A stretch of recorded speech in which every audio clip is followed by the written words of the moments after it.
Le treat de la semaine pour pouvoir régler son ampli et sa basse pour jouer du Blink 182 ou d'autres choses. Alors, les concepts de base, vraiment pour avoir un début, voilà, pour travailler son son, je recommande et préconise fortement de mettre tous les potards, tous les poilots à midi. À midi, ça veut dire que c'est au centre, au milieu, voilà, classique, efficace. Ce qui veut dire que grossièrement, la sonorité qui va sortir de l'ampli, après, ça va dépendre de votre basse.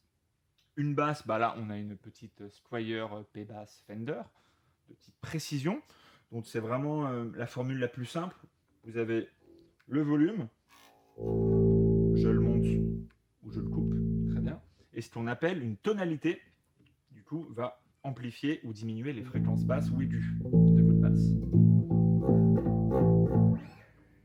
Donc vous êtes à midi sur l'ampli, il faut vraiment ensuite travailler d'abord sur l'instrument. Voilà, si je joue, là j'utilise un médiator, ça a une grosse incidence sur le Blink 182 pour avoir plus d'attaque, plus d'aigus.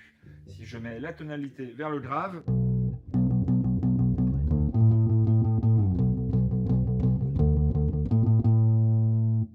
bien gonflé, bien fat. Si je mets la tonalité sur la position aiguë,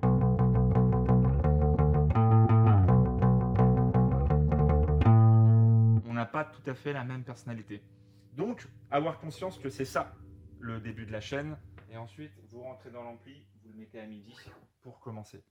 Bon, en dernier lieu, c'est les doigts. J'ai parlé du médiator, ça a une incidence sur le son. Votre jeu a une incidence, et votre jeu, vous voyez, vous avez plusieurs zones pour aller faire des choses. Et globalement, ça change quand même pas mal, hein. Je vais vous jouer la même partie, mais au niveau du chevalet.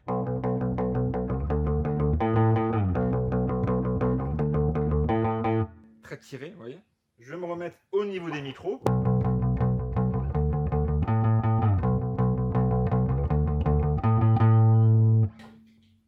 Un petit peu tiré, un petit peu grave. Et là, si je joue près de la touche,